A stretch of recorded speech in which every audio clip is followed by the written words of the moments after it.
Hey everybody, Riot Mort here with Riot Kent, and we are here for the patch 11.24 rundown. And I think this one's been a long time coming because I think people are ready for it after a 3-week patch. But the good news is this one's only checks calendar. Oh shit, 4 weeks. So it's a long patch. It's the end of the year patch. Here we go. Yeah, which people should be even more excited for because they had to play on this for 4 whole weeks. But Yeah. this is going to be a big patch. We're changing up a lot of things. We listened to the feedback, and so a lot of our changes should feel good, and people should be happy about this for the holiday break. And I can't wait to play on it for the holiday Yeah. break. Generally, I'd say this patch had kind of 3 goals, I think, and tell me if you agree with this. First goal is augment balance. I think augment balance needed some pretty big work, and so we're taking a pretty big swing here. The second one is that we generally think the pace of combat, especially at the highest end, is a little too fast. So you're going to see a lot of our top damage dealers kind of come down a bit, as well as honestly some of the top super tanks. They're going to come down a bit to try to get the pace of combat a little bit more manageable and readable. And then the third one is to kind of shift the balance maybe away from the 1 and 2 costs a little bit into the 3 and 4 costs. Not completely to where 1 and 2 costs should be unplayable, but just a bit of a shift to reward some of those more expensive units. Yep, those are the 3 things that we majorly focused on. There's a lot of other small things in there as we tuned around too, but major goals Cool. are those. All right, well, because it's set 6 and everything has a million lists in it, so let's jump into it so we're not here for 2 hours. Yeah. All right. First up, as we said, augment changes. The big thing here is that, especially early on, a lot of the trait augments generally felt like too big a gamble that wasn't really worth it, where it was like, if I could take Clockwork Heart, cool, but I may never see another Clockwork unit again to benefit from it, so why would I risk it? And so generally they were perceived as a lot less powerful, not as fun to get. And so we're making some big changes here, and that a lot of them, except for the overpowered ones, are now going to give a unit to help you ease into that trait. Generally, the unit is not a premier unit. You're not going to get your carry off your augment, but this should help you ease in here. And so you can see here, for example, Assassin Heart gives you a Talon. Put the Talon on your board. You've got 2 Assassin going. Bam.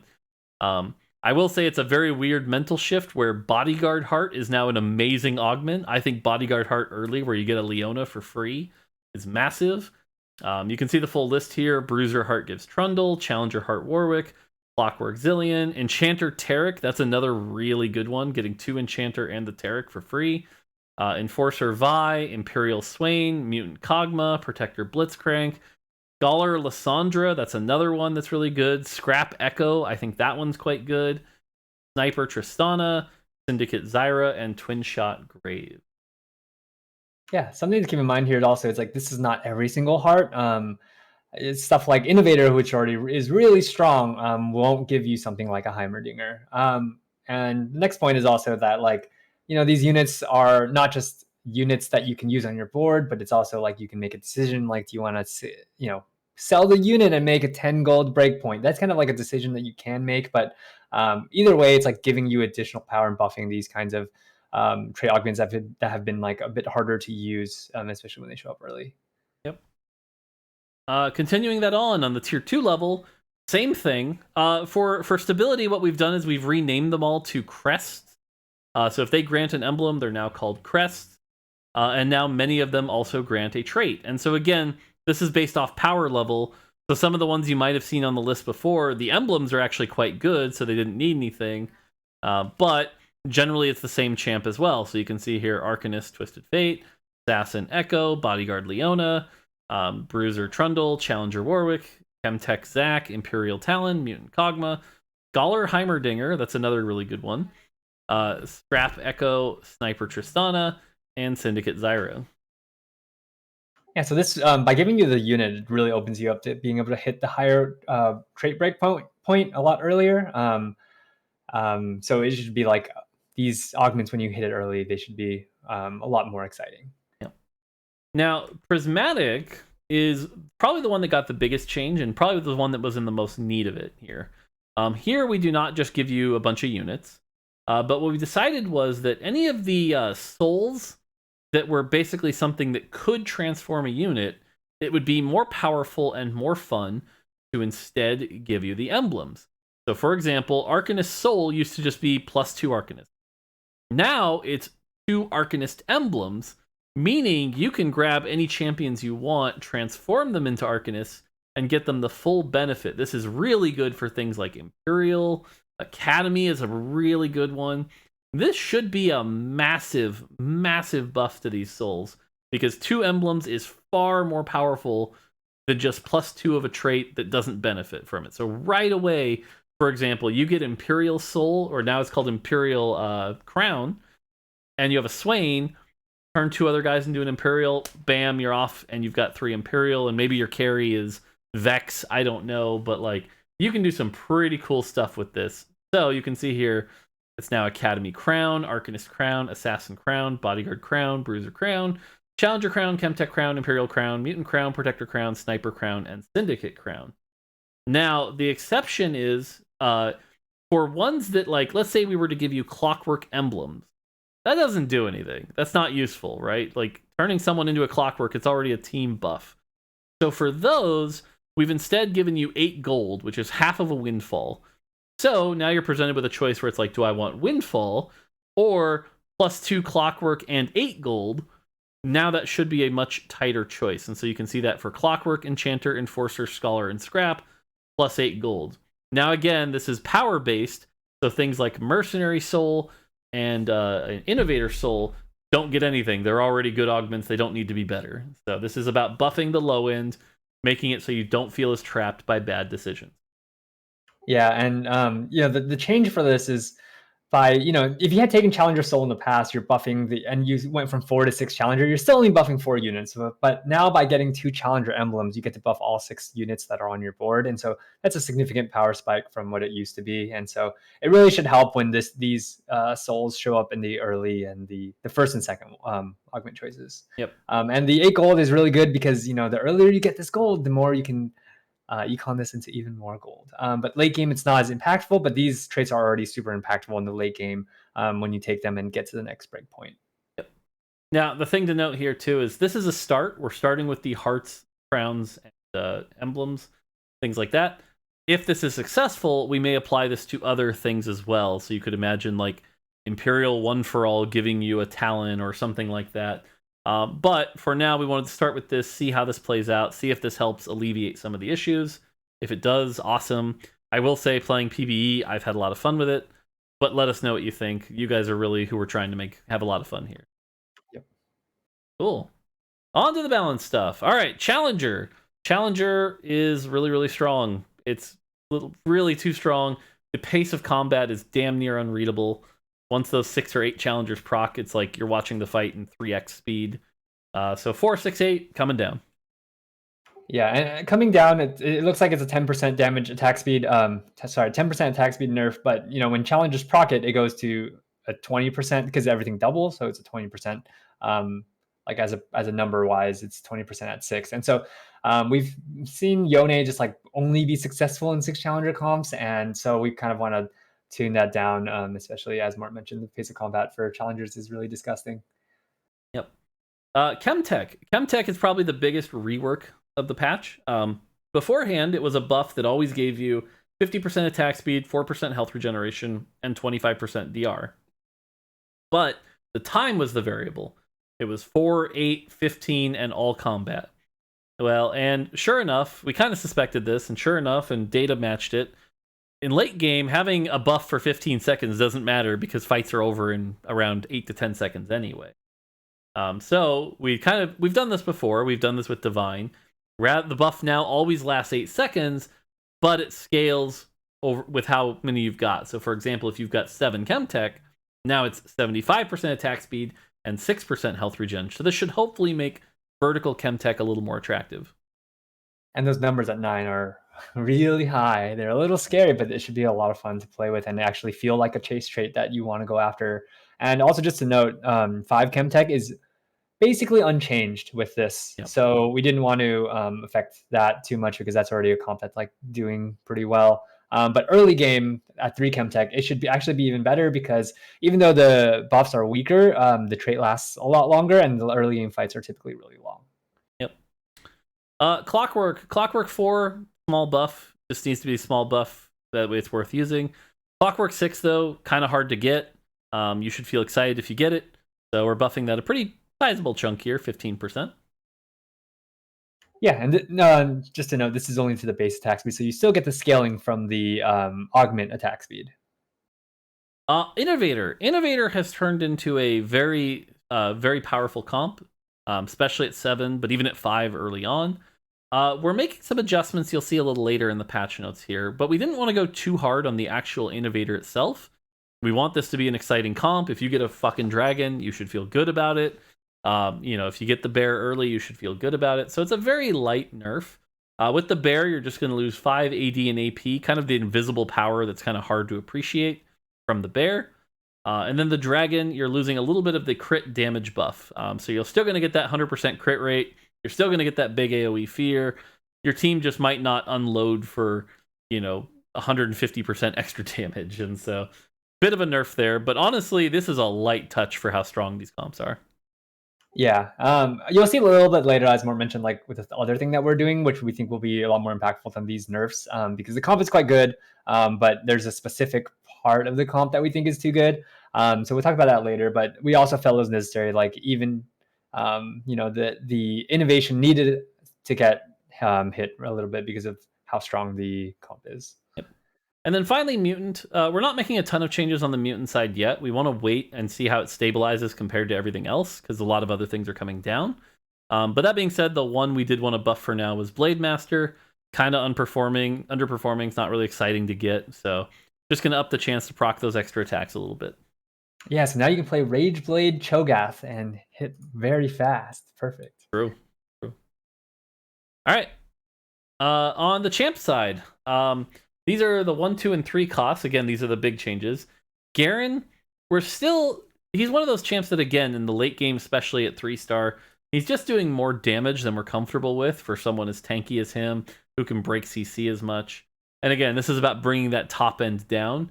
It's not that Garen was particularly strong compared to everything else, but we just want him doing a little less damage, especially when he's missing a lot of his health. Watching the Garen 3 crit for 1700 damage, probably not okay. Yeah, for one cost to be one-shotting so many things in the late game, especially with how often he can do it and because of how tanky he is and how well he scales with HP, we definitely needed to do this kind of nerf here so that he's not only tanking, he can't be tanking everything and also killing everything at the same time, just with the Bloodthirster and healing back up. So, we hit this big burst damage portion of his spell. All right, Katarina. I'm ready to get hate for this one. But here's the truth. We're nerfing Katarina. She's coming down about 10% in her spell power. Again, our goal is not to eliminate Katarina and make her unplayable. There is a risk, and I'm saying it now, there's a risk that this isn't enough. It's possible. But again, she is a 2-cost unit. If somebody gets an early 2-star Katarina with IE Ionic Spark at level 5 or 6, that's supposed to be good. So it probably will still be decent, but it'll be less good. So we'll see. But again, we're nerfing Katarina. So yeah, and as you can see, it's a little bit of a larger nerf at 3-star than 2-star. If someone rolls down at 6 and hits a Katarina 2, they should be powerful. As kind of Mort mentioned too. But then, we were uncomfortable with how strong she scales later in the game. Even at like Cat 2, she's dealing a lot of damage in stage 4, and Cat 3, she's just annihilating everything. So we wanted to tune that down. I think that I think this is going to be enough because of as fewer players start forcing it, not everyone pulls from the same pool, and so it's less reliable to hit as early. But we'll continue to monitor obviously and make sure that she lands in a good spot. Trundle's another one that, again, this might not be enough. We'll see. But again, maybe the nerf of all the 2 costs will help. But generally what we've decided to do with Trundle is that his damage isn't necessarily out of control. We did nerf his 2 and 3-star AD steal a little bit, so he won't ramp up quite as quickly. But we buffed the enemy's ability to fight back, and so he's not going to apply a 50% attack speed slow anymore. That was a very powerful slow. Instead, it'll only be 25%. So that should be a big buff, allowing you to keep fighting back against this Trundle and hopefully take it out before it ramps up. Yeah, Trundle's identity is kind of like this super good duelist, you know, against other AD units because he steals attack speed and not steals, but he reduces their attack speed and steals their AD. But the 50% attack speed slow just made him way too good at that, and so we're cutting that down specifically so that he's still a good duelist, just not as crippling as he was. Yep. All right, Shaco. This is probably the biggest buff, but Shaco, unfortunately, he's kind of a linchpin of the Syndicate comp, and Syndicate has kind of almost been a dead trait for most of this patch. Definitely the hardest to play out there. So we're buffing Shaco, making him a little bit more survivable, cast a spell a little bit more often. The goal here should be that 1 and 2 star Shaco should be better than they were before. 3-star Shaco might be a little too strong. We'll see. I'm a little worried about that, but it is important that Shaco be a premier carry, especially with Katarina coming down. Assassins do need something. Syndicate does need something. So this is supposed to help Syndicate get back on the map. Yeah, and with the vertical assassin comp, with power shifting to Shaco, he is much less frustrating to play against because there's more counterplay around him because he's a single target unit. But yeah, as Mort mentioned too, we wanted to give Syndicates some power in the mid game. All right, Vex, the super tank, little too super tanky. So tanky. We're nerfing her shield a little bit. Not that big a nerf, and I still kind of read this spell as once you've got some Arcanist in, it's like 4 seconds of invulnerability is kind of what it says. She's still going to be very tanky, but she probably shouldn't be tanky and doing a metric fuck ton of damage and scaling that shield up so it gets even stronger over time. So we're taking out the scaling pretty much, so it goes from 25% to 10%. This was, if you broke it, it got stronger next time. And this was especially frustrating if you were facing like an Arcanist Taric that would keep healing her back to full, and the shield would keep getting bigger and bigger and bigger. So taking that out, and the damage is coming down quite a bit here. So you can see like at 2-star, it goes from 200 to 135. That's almost a 40% nerf. So definitely going to be doing a lot less damage. But again, Vex is still supposed to be a good tank, and I think she will be. She just also won't clean up the fight afterwards by herself. Yeah, I think that's going to be huge. Like the fact, like she's a tank, and so the fact that she like kills so many things with her spell damage was really troublesome. So bringing that down, I think, is going to be huge for Vex not being able to just 1v9 the enemy team. Yep. All right, moving on. Forecast. Fiora has definitely been the underdog of the forecasts, and we don't want her to be. We want her to be strong. I think she can work, and I think people are sleeping on it a little bit, but let's give her some love and give her some extra AD and make her spell use more AD. I think this will make her not necessarily the IE Jeweled Gauntlet that people were doing before. I think you might want to consider actually full AD Fiora with a Bloodthirster. But consider your options there, and hopefully Fiora is now an exciting forecast carry. Yeah, and that spell 80% is nothing to like 170% times 4. It's a lot. So like it opens up Fiora to other kinds of builds, which I think is really cool. When you can build a unit multiple ways and still have them be good. Yep. Jin, this is more of of adjustment. We didn't really like how much damage Jin was dealing. He was dealing a lot of damage. So we are lowering his AD, and we're lowering his 2-star spell percent because he could one-shot people that were standing right next to him without a sniper buff. It was pretty nutty. So we're nerfing that. But we also agree that he's a little too susceptible to things like Shroud. It also takes a little too long to cast, so we're buffing that as compensation. So he'll get to cast his spell more often, but it won't quite hit as hard. Yep, and just being able to cast faster in a fight is going to be pretty impactful for Jin too. Just moving this power into like having him be a more reliable carry rather than just the once he casts everything just gets deleted type unit will be is going to be healthy. Lux is another one of those carries that I think she's been one of the harder ones to use, but man, when you get that IE Jeweled Gauntlet Giant Slayer Lux, she's quite good, and she still will be. But if she misses or doesn't get her kill, we're going to punish her a little harder here. So she's only going to get 20 mana on refund instead of 30. So she won't necessarily be able to just keep deleting boards over and over and over. This should make blue buff a little more appealing, which by nature then makes her do less damage. But again, she's also a 4 cost. We didn't want to over nerf here.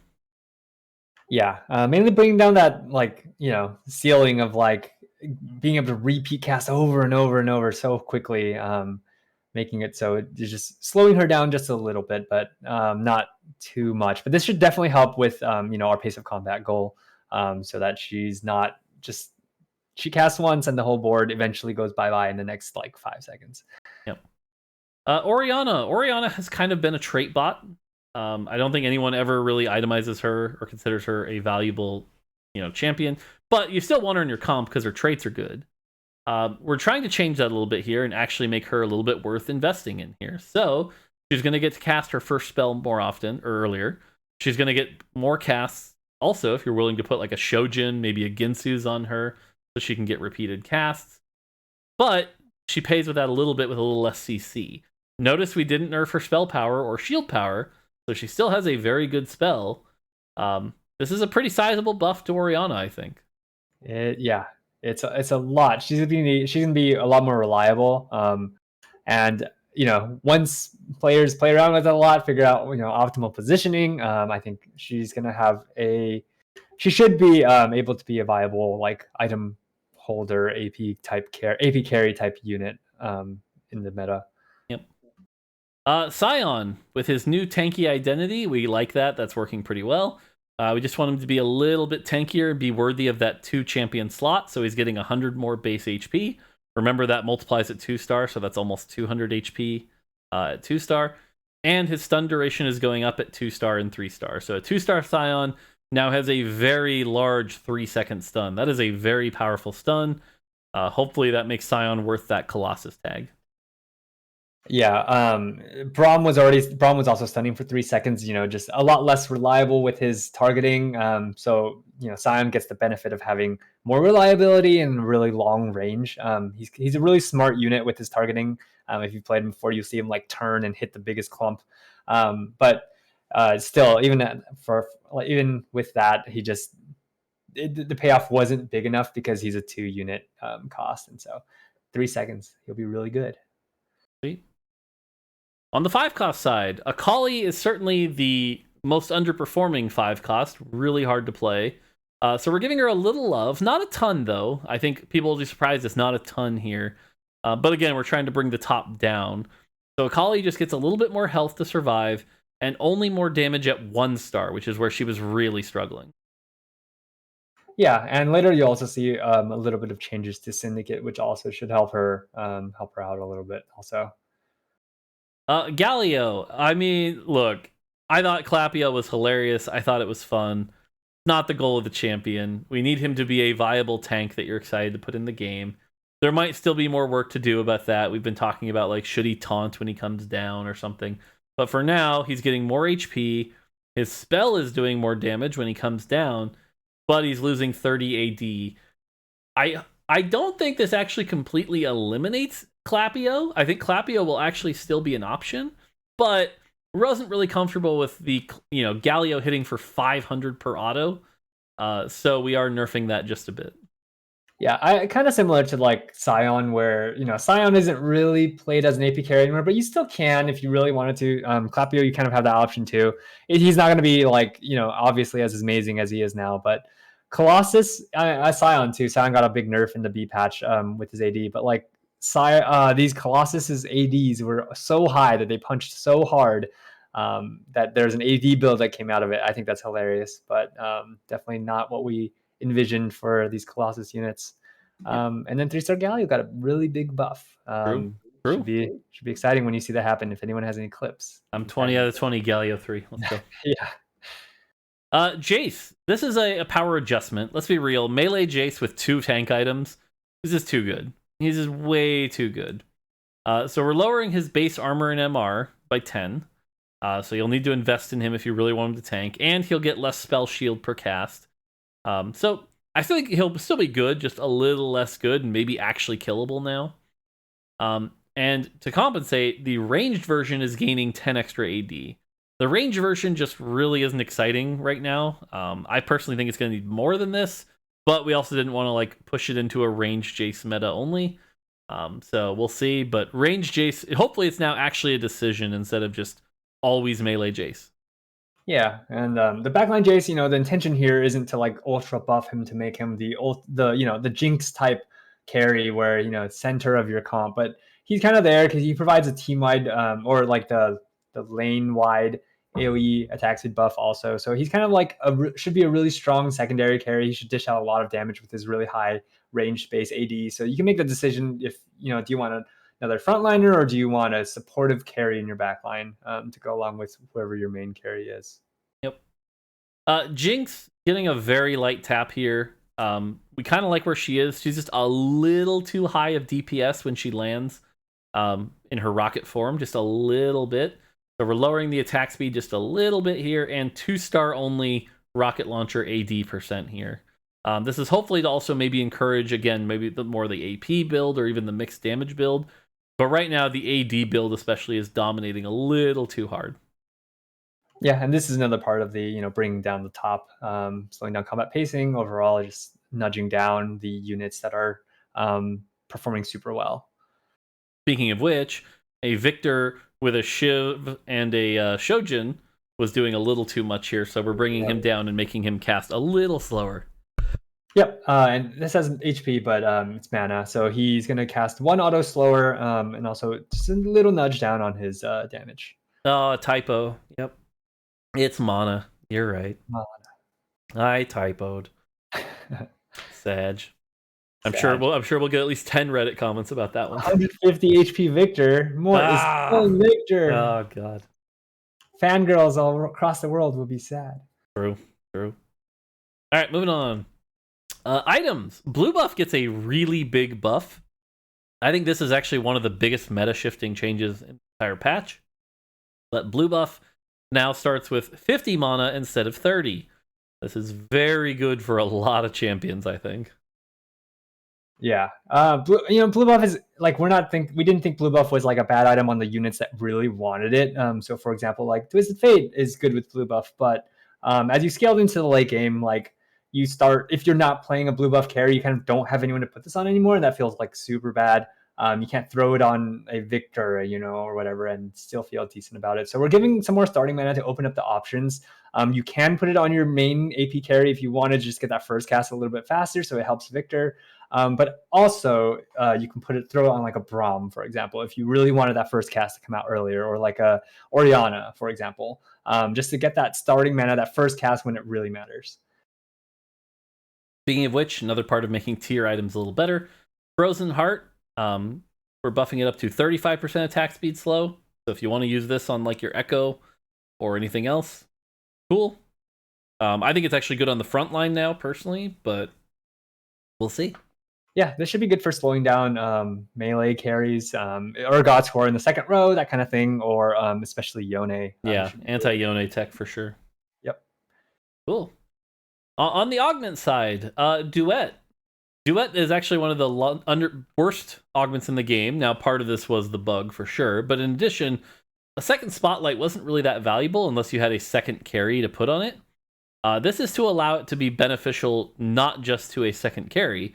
And so now, in addition to the second spotlight, both spotlights also give 500 extra health. So this should make it a much more appealing offer. Yeah, you can give your frontline Jace 500 extra health to make him extra tanky, that kind of thing. All right, Innovator Heart and Innovator Soul. The reality is these augments are nutty because what they do specifically is they allow you to circumvent the normal Innovator curve by a large amount. With just Innovator Heart and a lucky high roll, you could have 5 Innovator on 2-1. With Innovator Soul, that wasn't even difficult. That was like the norm. It was just 5 Innovator on 2-1. And 5 Innovator on 2-1 is bonkers. So, unfortunately, we have to nerf it. For the balance of the game, these have to be brought down.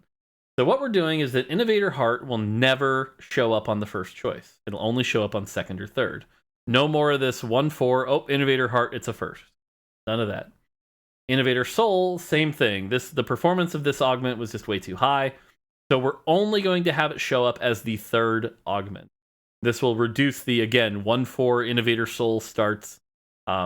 Should bring down Innovator as a whole, because now Innovator is something you have to invest in, knowing that the odds of seeing these augments have gone down significantly You can't just pick it at 1-4 and know where you're going.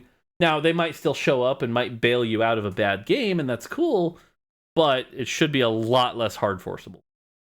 Yeah, and we think overall by having these show up later, it reduces the power of the comp overall, because no, you won't be streaking and having a bunch of gold from your streak from way early on into the game. And so you can still play a 7 innovator comp, you can still hit it in the mid game and still have a lot of excitement with the dragon on your board and everything. We just didn't like the way the power curve of the comp worked and how it affected your econ and how how capped you can make your end game board with finding this on 1-4. Item grab bag 1 and 2. This is not going to be a popular change, but it is a necessary one. The generic augments cannot be the most powerful augments, right? They can't be the safe choice. And again, this is part of augment balance, so we're nerfing this a bit by removing the reforger. So if you take this item, you're now saying I'm down with 1 random item, whatever I get, or in the case, or 2 random items, and you've got to be okay with that. And so that does nerf the power a bit. It's still a full item. You can still high roll and get your perfect IE or whatever you're looking for. But it's now a lot riskier. It's a lot riskier to take it. And so you compare like item grab bag 1 to say bodyguard soul, that should be a tougher choice now. And so that's the intention of this change. Yeah, that's what we mentioned. These generic ones are just always like the easy out item. I mean, the item grab bag will still be really strong because you'll still be 2 components up on the lobby, but you don't get to.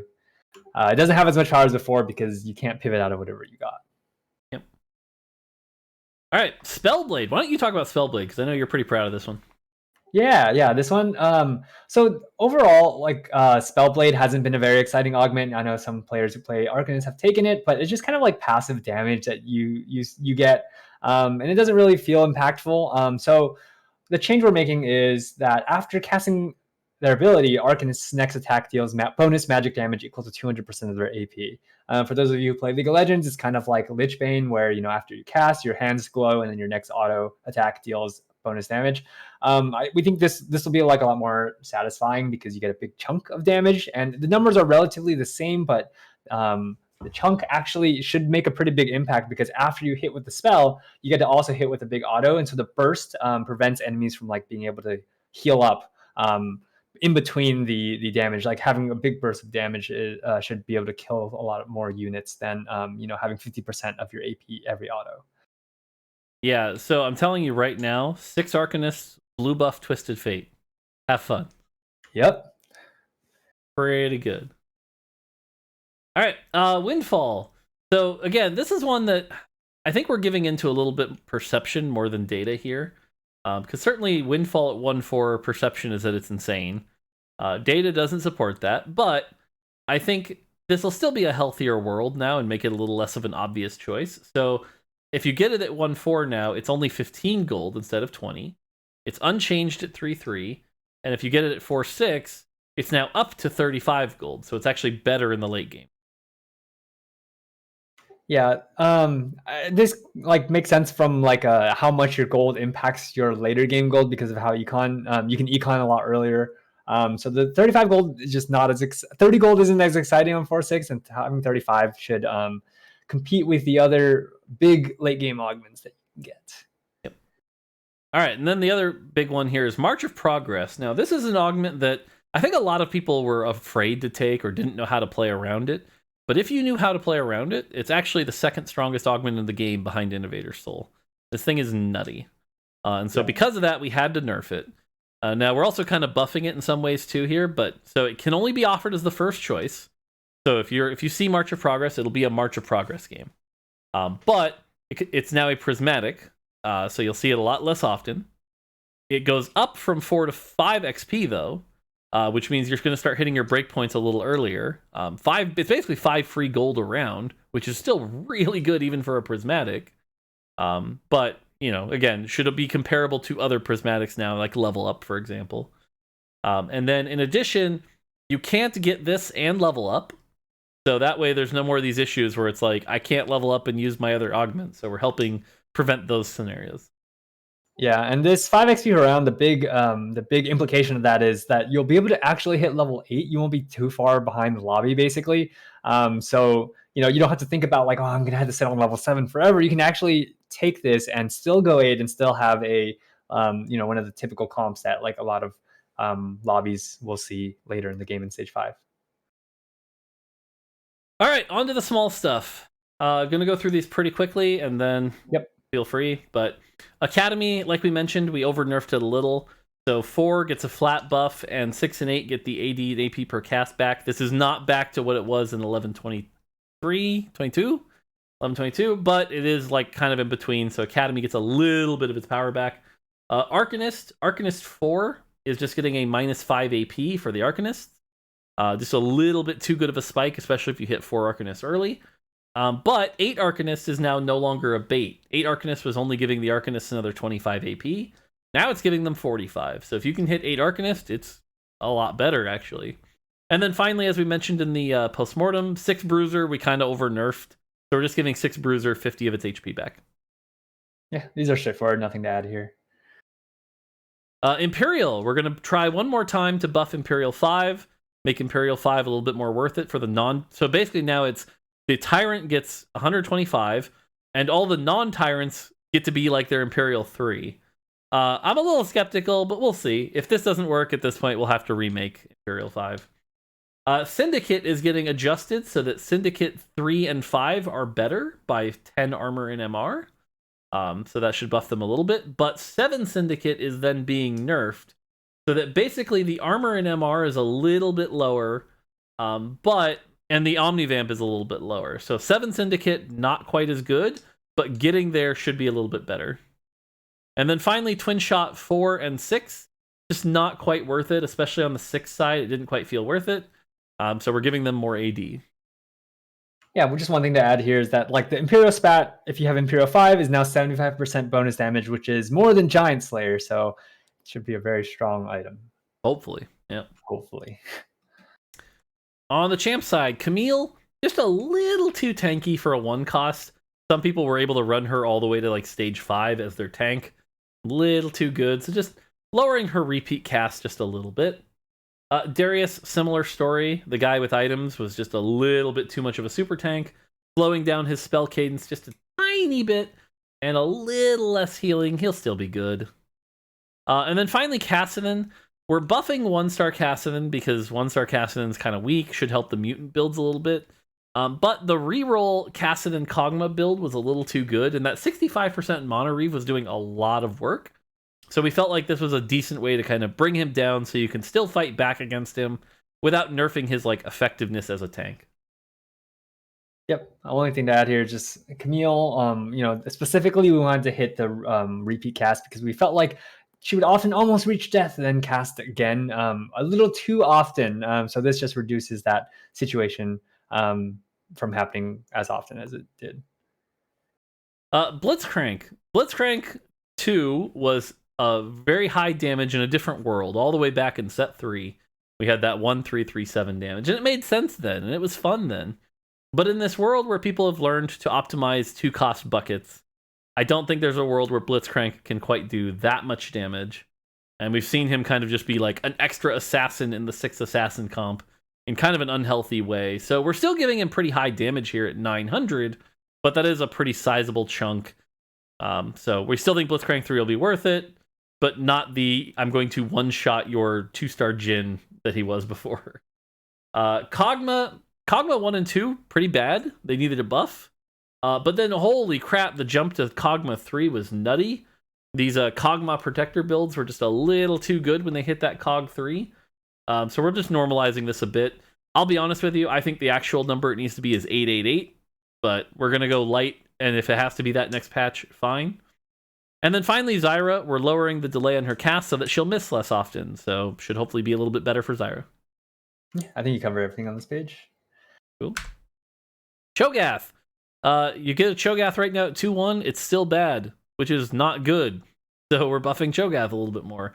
Again, I'm always nervous about Colossus buffs. I'm nervous about this buff, but he needs it. The data says he needs it. The game says he needs it. Give it to him. Echo, this is probably a decent sized nerf here also, but I think people didn't quite realize how much Echo was helping the Katarina comp. This is a very powerful buff when it casts, and it's like, because not only is it slowing the enemy attack speed by a decent chunk, but it's boosting your team's attack speed by a very large chunk. It was like 125% attack speed swing at 3-star. And so we are nerfing that. It's still going to be good. Echo's still going to be good, but he's kind of the secret underdog where he's just really good. And so, if anything, I personally believe this is almost as big a nerf to the Katarina comp as Katarina.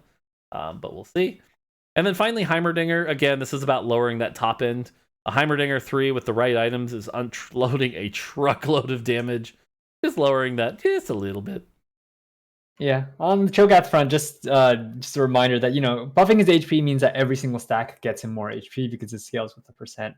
And yeah, the Echo change. I actually think this could probably even go in large because it should change that doesn't really change the meta, but like it impacts the meta in a certain way. But Echo is a really good unit right now.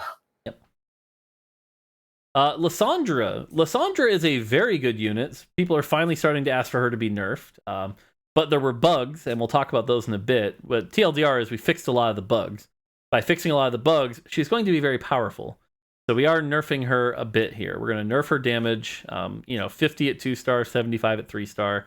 I still think she's going to be one of the best champs in the game. That minus 40% AD is still so good against things like Challenger. So I expect her to still be very dominant.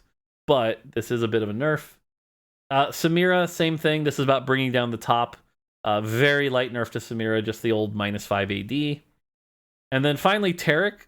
It's nice to see that Taric has become powerful, but he provides Socialite and Enchanter. And we've seen Arcanist Taric especially start to crop up as very, very powerful. So we are going to have to nerf him at 1 and 2-star just a little bit. Yeah, if you hit 3-star Taric, you still get the payoff. But at 2-star Taric, how late in the game he can tank was just not really okay. And so we're hitting that by a small, decent chunk. Yep. Urgot. As we mentioned in the postmortem, we're happy with Urgot's DPS. We do not want him doing more damage. However, that 0 out of 60 meant he didn't even get into his spell state for a long time because he has like a 0.6% base attack speed. So this just lets him get into that spell state a little quicker. And then do the amount of damage that we're really happy with. And then finally, Yone. Again, it's about bringing down the top. We're happy Yone's good. But 6 Challenger did get nerfed. And we're just lowering his AD a little bit since he's getting a lot of AD from his like ideal items in Hurricane and GA. So this might actually make you want to go for Academy to give him some extra oomph. But yeah.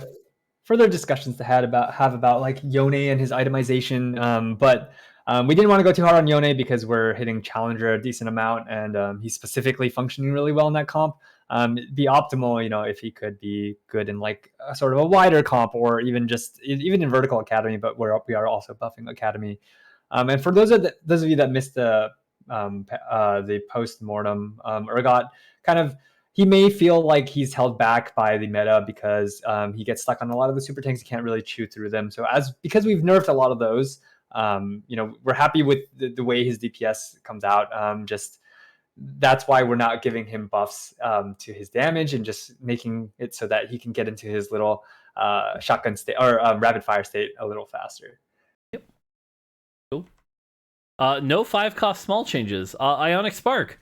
The item's still too good, so we're nerfing it a little bit more. It's doing too much damage. It's just, with the amount of very high mana pools this set, it's just doing too much damage. And so we're going to nerf the damage a little bit more. Yeah, it's an interesting thing for the future about like, mana pools between each sets and how much we have to adjust items from there. But yeah, it's too strong right now. Ornn items. Basically, we're going to buff a lot of the underpowered ones here. Death Defiance still underperforming, so it gets more AD, attack speed, and blocks a little bit more damage. Mana Zane still underperforming, so we're giving it 50 starting mana. It's like as good as a blue buff. Like, this item's insane now. If it's still bad, I give up. Like, this item's insane. Zanya's Paradox gets another 30 AP and another 10 armor MR, so that should be good. Gold Collector gets a nerf. That item, if you got that at 1-4, was a little too insane.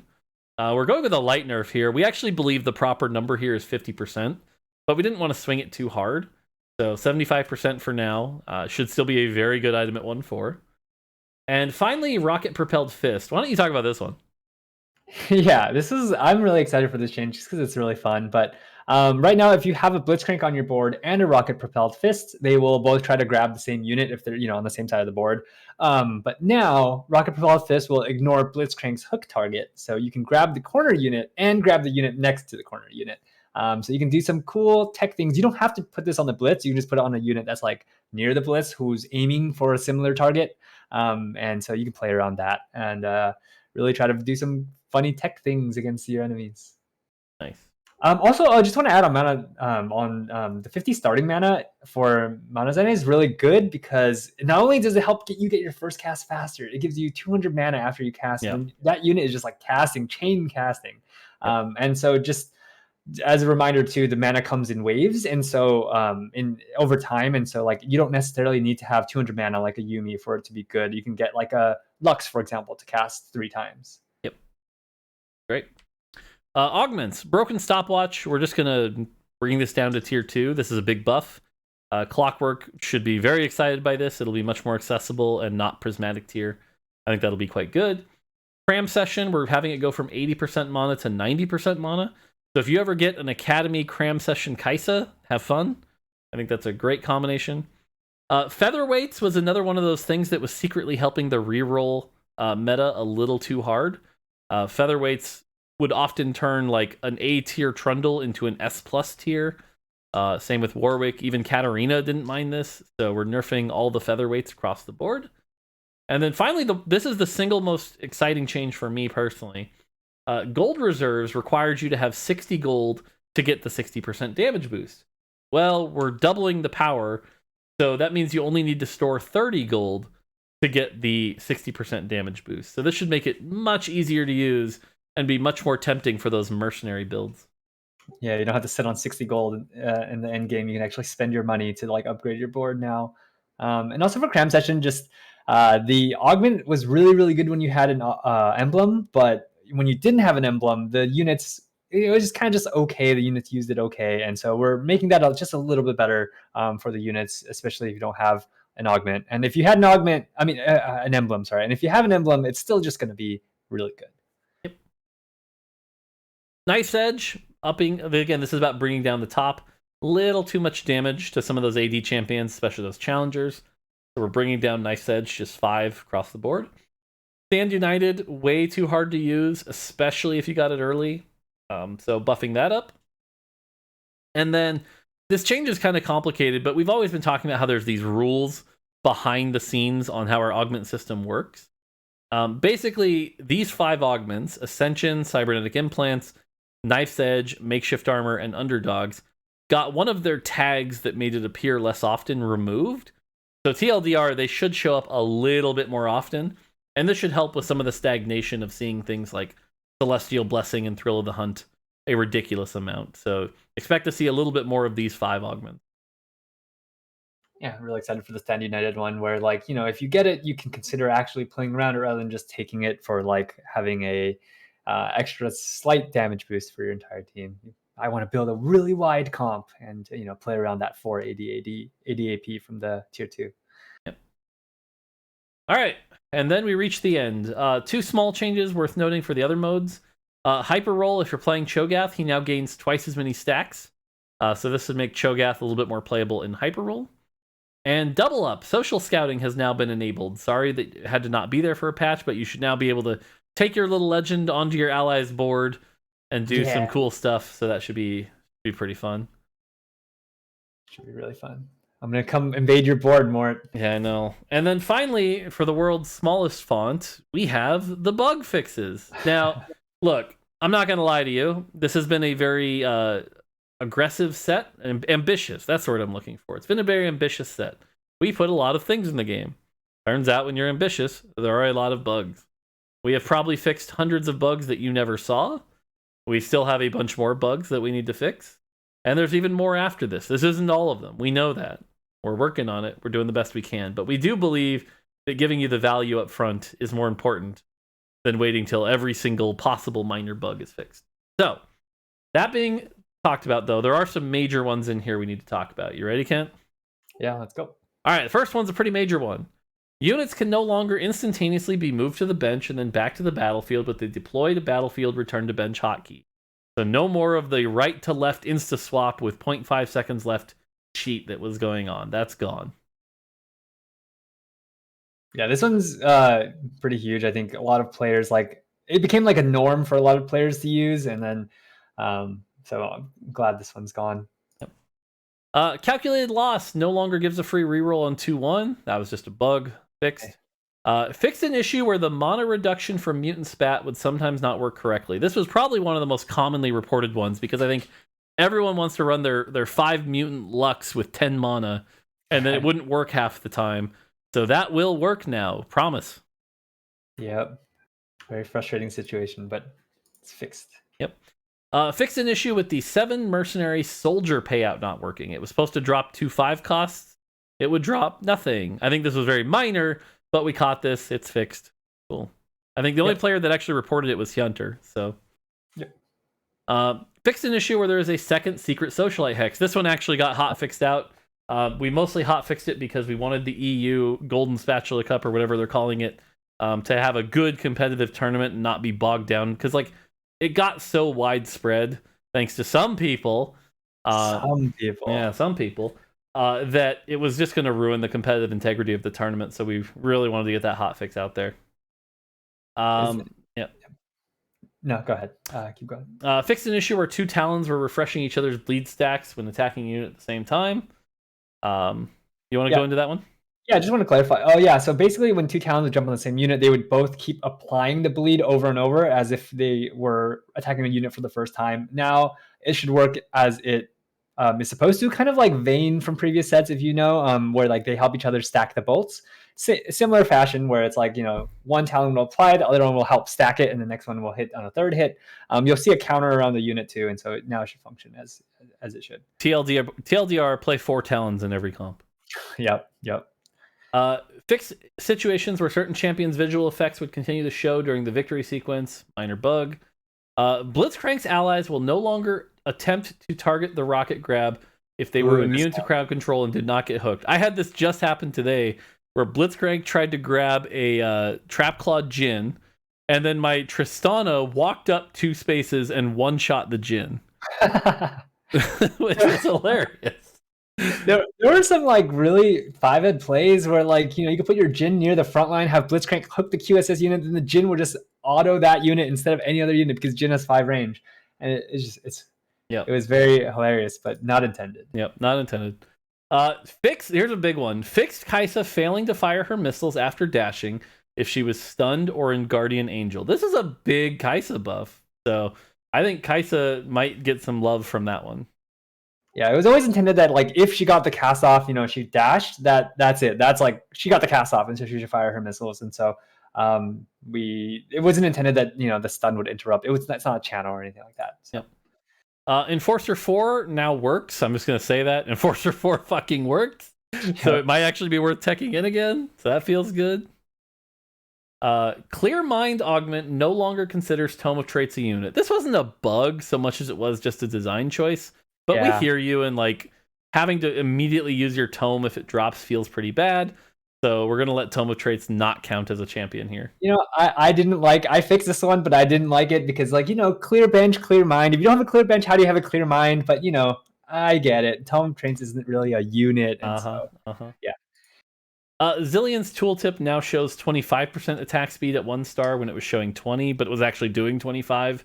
So this isn't a buff so much as just a tooltip fix. Underdogs now correctly ticks every second instead of every 2 seconds for twice the amount. This just helps with the confusion and understanding how Underdogs is actually working. It now works as it says it does. It doesn't actually change the augment. It's just clear. Yeah, I think some players were saying how, because it would tick for more than the cap basically, but that's because it's ticking twice in 2 seconds. So, this just clears up a lot of that confusion. Yep. All right, Lysandra no longer fizzles her cast on both self and enemy casts while affected by GA. And Lysandra now correctly retargets a new unit if her original target dies during the spell cast. So no more Lysandra fizzles. This is a big Lysandra buff. This is why we nerfed Lysandra. We still want her to be a good unit, and now she should be a very exciting 3 cost to play. Yeah, everyone's saying how Lissandra's so good. Imagine how good she'd be if she never fizzled. Well, now she shouldn't fizzle, so she's gonna be really good. Yep. Ezreal no longer fails to gain mana on the first attack when casting his ability if he has a high amount of attack speed. This is just a small Ezreal buff. Yep. All right, here's the big one. Champions will no longer randomly swap targets after casting their spells. Oh, I'm so sorry we couldn't get this fixed out sooner.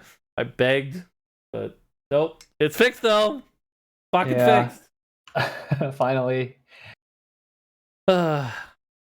Okay. Rocket propelled fist from the portable forge augment will now fire its hook even if the user holder is stunned. So that's just a nice buff to the item. Yep. At the start of combat, if the unit isn't forced, they'll still fire and hook the thing. They're not casting a spell. It's just the item is still doing its thing. Yep. This is actually a big buff. Malzahar no longer fails to gain mana on his first auto attack after casting his ability for the first time in combat. This is a big buff. I was noticing, especially if Malzahar, you were playing with the 20 mana Malzahar, it would take him 3 autos to get that 20 mana back. And so blue buff became almost necessary, but this will mean blue buff is no longer nearly as necessary, allowing him to run a third item. So this should be really good for Malzahar. Yep. And then finally, double up. The victory sequence will no longer pick an empty board to display as the winner of the game. So just a small double up bug. So yeah, a lot of bug fixes, but again, there's more. We know there's more. This isn't everything. We got what we could in. We're only human, but we'll keep going. And I think double up especially has a lot more bugs we still have to resolve. But we'll do what we can. Yeah, we're trying our best. We're getting as many bugs as we can fixed during each patch, and going to continue to do that for future patches. Yep. All right, that's it. That's a big patch. 56 minutes. Now again, this is a month-long patch. The patch comes out, I believe it's December 8th. We will have 1 week to make any B patch changes as necessary. We could still B patch up to December 15th, but from December 15th to I think it's January 8th or something. That's it. So let us know, especially in that first week, if anything seems off. We'll try to we want everyone to have a great holiday, play lots of TFT, have fun with it, but that's our goal, is to make it as good as possible here. So hopefully these changes help accomplish that. Yeah, as always, we're going to be super monitoring the meta especially during that 1 week. But if there's any feedback that you feel strongly about, please let us know. It's Christmas and I have nowhere to travel, so I might finally try to push for Challenger. Oh, let's go. Me too. Well, I mean, I have been Challenger, but I've had a slow start to the set, so I'm hoping to play a lot of games this break to get back there. We'll see. Cool. Yeah. Any other closing thoughts? No, just as always, I always say this after every single one, but we are really dedicated to staying on top of the meta. But if you have anything, you can reach out to us on Twitter, on the TFT Discord, and let us know if you have any bug reports or just general feedback for the set. All right, well, that's gonna do it for us. On behalf of the whole team, hopefully you guys enjoy. Hopefully you guys keep enjoying Gizmos and Gadgets. It's been a lot of fun. Player numbers are looking pretty good. That's all I can say. And yeah, hopefully you guys have great holidays. Get to see your families. Get to have a good time. And we'll see you back here for 12-1 will be the patch after this. So cool. Cool. All right, that's it from us. Until next time, take it easy.